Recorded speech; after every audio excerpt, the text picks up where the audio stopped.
Greetings ladies and gents, and welcome to this video for Fork This Life, written by Jinxes 2011. This video contains chapter 26, and as always, I hope that you enjoy, and if you do, please consider subscribing. Chapter 26. Yep, I've been there. Lily POV. After the priests use what little mana they have remaining to heal any life-threatening wounds, and we patch up the rest of the bandages, we retrace our steps towards the entrance. We are all tired enough to drop where we stand, but it won't be good if any of us if the Lich has set up the place to self-destruct after his death. So we limp towards the entrance. Fortunately, it appears that the lights in this place have their own power source, as the flames still flicker within them. When we reach the entry room, I see bones strewn about the floor, and 3 people lying motionless. My heart jumps in my throat, but I shove it back down, forcing myself to remain calm and logical. Removing a gauntlet, I kneel and feel for a pulse of Alex, who is closest to me. I feel it a moment later pulsing at a steady pace beneath his skin. His eyes crack open as I'm about to move on to the next person. "Oh, we won," he croaks. "Yes, are you all right? How are Marco and Ferdinand?" I ask. "They were in bad shape when I fell unconscious. Don't worry about me, just exhausted." His eyelids drifted down as he struggles to stay awake. "Thank you." I look over to the others already being tended to by the priests. A dim light flickers around their hands as I carefully heal them, likely using up his mana as soon as it regenerates. 2 priests are healing Marco, while only 1 is healing Ferdinand, so I go over to help him. A series of wounds are evident across his arms, legs and torso, some of them deep, and some of them barely parting his skin. The thin carapace of dried blood encrusts most of his chest, his shirt barely more than a few strips of tattered cloth. Similarly to the priest, I begin running my hand over the wounds and channeling wisps of holy magic to heal them. Naturally, I target the deeper wounds and those that are still bleeding first. While we may have been able to do this in minutes in our normal states, we have very little to work with right now.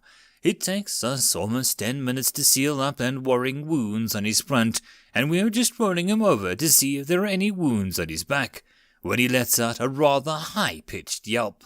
Jolting suddenly under my hands, his voice turns into a hiss of pain a moment later as his exertion aggravates some of his wounds, causing new drops of blood to start trickling down his abs.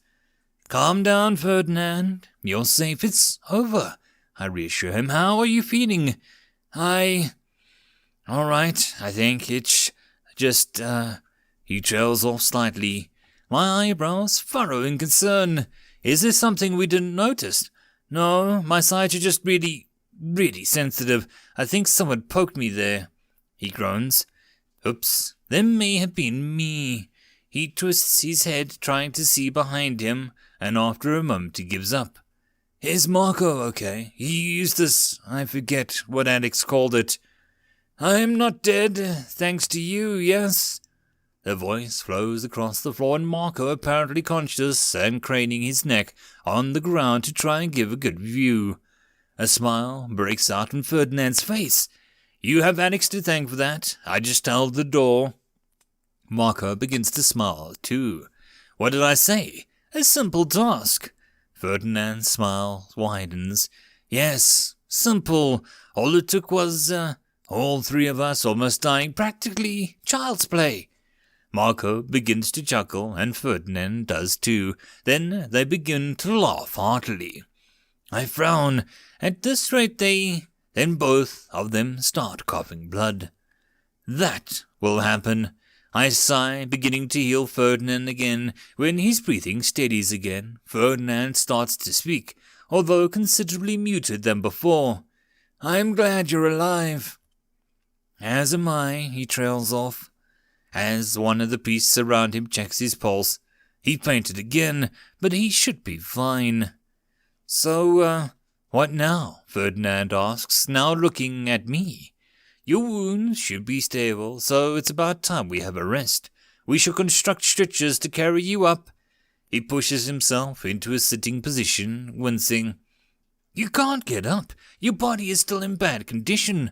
I try to get him to lie back down, but he waves me off. "Thanks, but I'm fine. I can walk," he insists, getting to his feet and swaying slightly. He walks over to his bag and rifles through it, taking out a spare shirt and slipping it on. Slinging the bag over his shoulders sag visibly beneath the weight, but he does not fall. Looking around the floor, he finds and picks up his sword, shakily putting it into its sheath. "All right, let's go," he says, moving through the doorway and starting to climb the stairs, kicking bones and weapons out of the way as he goes. I shake my head. With no choice, I start following him up. If he falls now and there isn't anybody to catch him, he'll probably die. He staggers with every step, but he stubbornly continues on. Luck catches up to me a moment later. "Good job back there," I tell him, keeping a watchful eye on Ferdinand's back. He shakes his head. "I didn't beat the lich." I raise an eyebrow. "No need to be humble, Luck." "No, I really didn't. It was this." He reaches into his pouch and pulls out a, fork. "I threw this thing at the lich, and the next thing I know I'm holding this phylactery." "That is, yes, it sounds crazy, I know," he says, looking just as confused as I feel. "It has to be some sort of magic item, but I haven't been able to get any reaction from it since then. And who would make a fork into a magic item?" "Perhaps it's a single-use item. Where did you find it?" I asked, nudging a stray breastplate into the side of my foot as I continued to climb. "That's the thing. Ferdinand gave it to me just before all of this started. There aren't any wizards in the Empire, and those there aren't anywhere close to the level that would be needed to create something that can do what I saw it do." "Ferdinand," I pause. "Well, he is an adventurer. They do find some odd things every now and again." Luck looks at Ferdinand. His face freezes. "Is that—" "I think he's awakened his fighting spirit." "Are you sure?" I ask in shock. I look at Ferdinand's back, but I'm unable to see whatever Luck saw. Fairly. His legs have been shaking the whole way up, but he hasn't fallen once. Luck looks back down the staircase. We're halfway up. Anyone with those kinds of injuries without fighting spirit would collapse by now. "And you are sure that he did not have this before?" I ask. "With the amount of sparring we did," he smiles. "Pretty sure. I might not have it myself, but I've fought against some people who do." "Strange. I wonder what caused it," I mused, and then we continue onwards in silence. When we reach the top, I suck in a breath involuntarily. The ground is littered with bones, weapons, and armor. Sad remnants of the dead army. Kicking some bones aside, Ferdinand clears a small space and sits down. Clearing a space ourselves, we sit down in front of him. "Ferdinand, did you awaken fighting spirit during the battle?" "Fighting spirit," Ferdinand says, unsure. "I don't know. It all became a blur at some point. Let me check my status." His eyes focus on some point in the air. They get wider and wider and wider. Okay, he says, foolish grin spreading across his face. Yes, I did, he says finally, along with 3 levels and a title and 3 skills. My eyebrows raise in surprise. Congratulations! You must have killed heaps of skeletons to get that much experience. Luck makes a face as if he was remembering something. He takes out the fork again and hands it to Ferdinand. Here you go. You'd help me out quite a bit in a pinch. What is it, by the way? Ferdinand's face quickly turns guarded. Then he pauses and it slackens slightly. Oh, he mutters in surprise. Oh, he groans, and then he starts to get up again. Come on, he beckons to us. I'll tell you about it, but I'd rather the others not hear. Luck and I look at each other, shrug, and get ourselves up. I quickly inform the priests that we'll be elsewhere for a short while, and we then follow Ferdinand as he traipses across the field of bones. He leads us a bit off into the distance, away from the hillock, now completely blocked from the view of the camp. Sorry for all the secrecy, he groans, sitting down on the grass again. He'd rather as few people knew about him as possible. He?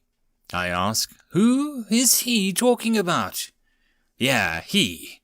Fine, fine. He holds up the fork in his palm in his hand and offering it to us. I'm not quite sure what he wants us to do. Oh. The fork in his hand shifts in shape, morphing into a tiny metallic figure, which waves at us. It floats off Ferdinand's hand and just hovers in the air. Ferdinand retracts his hand and smiles. You know, I never thought that I would be on the other end of this conversation. Lily, luck, meet Gerald. He already knows you. The little metal man reaches and scratches his head abashedly. What, is he? Some sort of intelligent golem? I asked, astounded. No, his previous form is the real one. Ferdinand shakes his head. This is the first time I've seen him like this, actually. He tells me his race is called Living Fork, and that he's only one of his kind. Living Fork, Lux says in disbelief. I know, right? Ferdinand says, throwing his hands in the air. That was my exact reaction, but as crazy as it sounds, it's true. Can he talk? I asked. I can indeed. Hello! A voice sounds in my mind, startling me. He can... Ferdinand starts, but I interrupt him. There's a voice in my head. Yes, that'll be him. He's psychic, amongst other things, Ferdinand reassures me. Hello? I think hesitantly. Hello, Lily, I'm Gerald. Ferdinand already said it, but I'm sorry about this bother. I have a bit of a paranoia left over from the time when I wasn't quite as capable as I am now. That's all right, I reply automatically. A living fork.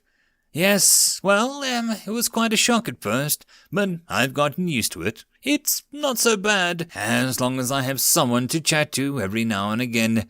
Not being able to sleep, I have a bit too much time on my hands, metaphorically speaking. He replies lightly. Something occurs to me, so I ask him about it. You don't have eyes or ears or anything. How do you see or hear? Oh, I can't hear anything. I just lip read to figure out what people are saying. As for sight, I have manner sight. Useful little skill, that is. Lets me see a fair distance underground, too. That's how Ferdinand was able to direct you to the entrance and the lich, of course, Gerald remarks. I told him. That explains how he always found the cats so quickly. I think that's all the questions I have, I say. Excellent. My sigh is dipping below half. Do you think the two of you can keep my secret from the others? He asks. I think for a moment. It should not be a problem. Great. Well, goodbye, he says, and then his voice vanishes entirely. Pulling my attention back to the scene before me, I find Ferdinand and Luck chatting, with Luck still wearing an expression of confusion and disbelief. Shortly after, we return to the secret entrance where everyone is sitting or lying on the grass in a small area cleared of bones and weapons. One of the priests is just returning from where our horses were tethered. Taking off my armor, I lay down in the grass and take a deep breath, smelling the flowers. If we had fought out here, things would have been very different. Unfortunately, they rarely let us have that advantage, but none of us died, and what injuries we do have are not permanent. Perhaps this is the best outcome, even if it was more difficult than it could have been. We had just rest for a while, letting our reserves of stamina and mana slowly creep towards full again. After approximately 20 minutes, we have a drink and a bite to eat, before we head back down into the bowels of the Lich's lair. Our job now will be to strip the place of anything useful, destroy anything, and leave. All right, everyone, it has not yet collapsed, so it is unlikely that it ever will. Spread out and map the underground and bring anything useful or valuable back to the surface. If you find anything that looks dangerous, call me or Luck, I say to the others. Understood? Understood, they reply and descend the stairs, apart from Marco, who is still in too delicate a condition to be doing much. I spend the next few hours cataloguing the various items that are brought up. Most of them are mundane and useful items. Low-grade mana crystals, for instance, which we find in abundance. But there are the occasional pieces of interest. Some of these, upon closer inspection, conceal nefarious enchantments beneath seemingly beneficial ones. A ring that replenishes mana at the expense of health, for example. But a scarce few are genuine articles. You'll want to see this one. I didn't read much, but it looks important. One of the priests hands me a few pages bound with string. Raising an eyebrow, I look at the first page and start to read. If you are reading this, then you have recently killed me. The first line reads, Strange, he predicted his death and wrote a note to his killers. In any other circumstance, your hands would now be rotting and you would slowly die as a curse that I would have infused into these pages took effect. I look at my hands, but nothing unusual happens. Fortunately for you, there just so happens to be somebody in the world that I hate more than you. Some 10 months ago, I was visiting one of the nearby cities to stock up on supplies. Most food shops do not fare well around death energy, as you no doubt know. I was somewhat less powerful then than I am now, so when the guards set upon me in a surprise attack, I, away from my ideal battlefield and bereft of time to summon my assistance, was summarily captured. Of course, their prisons were entirely devoid of facilities required to keep me imprisoned, so my only concern at the time was if they were going to immediately execute me. Instead, they brought me before him. He did something to me, some sort of psychic ability, I believe. Since then, I have conducted much research on psychic abilities, but without much success. Documents on them are annoyingly rare. Still, through observation and personal experience, I've been able to discern a few facts of this ability. Firstly, he must be able to see whoever he uses his power on. Secondly, whoever he uses his power upon cannot disobey his orders. However, thirdly, if he does not word his orders carefully, the controlled individual can exploit loopholes. I've been very careful to hide this last fact, as I do not believe he knows of it himself. For instance, he ordered me not to communicate any details regarding him to others unless ordered otherwise. These notes were never given to anyone, but I am now dead, and here it lies, in your hands. Perhaps you think to yourself that this matter does not concern you, Paladin. But it does. Oh, it does. You see, I am not the only person he has commanded using his ability. There are others. Amongst them are a monster and a demon. Interested now? Oh, holy night of the gods. Still, you did kill me. I won't make this easy for you. I wrote a diary from the day that I was controlled up to about a month and a half ago, detailing his identity, the identity of any others he controls that I know of, and everything that I observed of their capabilities. That diary is currently buried beneath the center of the hedge out in front of the old mansion. The location is marked on the attached map, but it may not be that simple. Inside the mansion is one of the peoples he controls, and he is able to detect when anyone comes within a certain range of the mansion. Whether by his own skills or by magic item, I am not sure. The hedge is most definitely within that area. He will most definitely try to kill you. Good luck. Sighing deeply, I flip over the map. My work never ends. The marked location is between Lionsport and Anstown. Back across the Empire it is, then. I can only pray that the churches will let the paladins and priests follow me a while longer. Ferdinand appears from the staircase and he walks over to me. I finished exploring one branch. Here's the map that I drew of it. Although it didn't turn out all that well, I've never done anything like this before, he says, handing me a sheet of paper with lines and crosses over the surface. Don't worry about it, I reply distractedly. What's that? He asks. A note by the Lich claiming that he was under control of someone and that a demon is also under control. Apparently, all the details about them are in a diary that he hid near an old mansion, but there's also someone guarding it. I sigh. At least he left a map. He frowns. That sounds awfully familiar. Can I see the map? I hand it to him, and after a moment he nods. Yep, I've been there before. So this is false. There was nobody there, I ask. He shakes his head. No, there was someone there all right. He tried to kill me. I barely managed to get away, even with a friend helping me. He must be referring to Gerald, as I haven't seen that Joe fellow do anything helpful. It should be true then, I nod.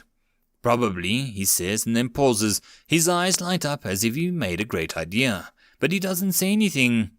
What are you? I began to say, but I get interrupted by Gerald talking into my head again. Hello, Ian, he says. So, you're looking for a diary of some sort, hidden in that mansion somewhere. Yes. Why? I respond. He ignores my question and asks his own. Any clue to its exact location? A note says beneath a hedge. I start. Yep, it's there all right. Book in a little box, only a few centimeters below the surface. You're welcome. See ya. Having said that, he breaks the connection. He can see that far? I ask in amazement. No, but he does have perfect memory. Ferdinand smiles. So, it was there when we were there. Apparently so. I nod in affirmation. I suppose you'll be wanting me to tell you what I know about the person guarding the mansion, he asks. Yeah, I take another look at his face to notice the way he's holding himself. Slack-faced, frequently blinking, and I remember the way he was walking looked as if he was carrying a boulder. He must be deeply exhausted. You can do that later. Go get some rest. He doesn't complain. Okay. He promptly takes out a blanket, lies down, and falls asleep. One of the priests walks up the stairs and notices him. Why does he get to sleep? I want to sleep, but you don't see me dragging my feet, he complains. He sleeps, for he fought an endless tide of skeletons by himself and is now tired to his bones, chastises Marco from where he was sitting. The priest pauses. Makes sense, he shrugs, moving off again.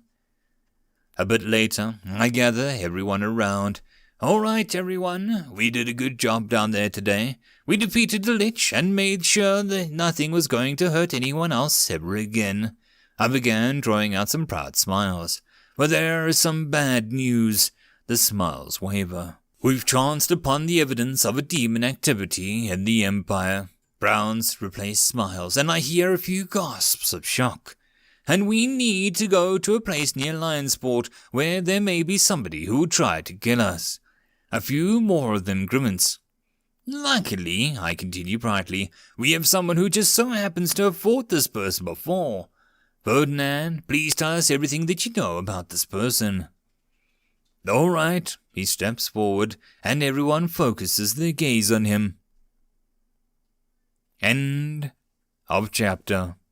And that, my friends, is the end of the video. I hope that you enjoyed. If you did, please consider supporting the author from the links down below. And if you'd like to support this channel, there are numerous ways listed down below. The easiest of which would be to share this channel, subscribe, like and comment, and all the other stuff that Google wants us to push. But anyways, until the next video, I hope that you all have a good one, and I'll see you then. Cheers.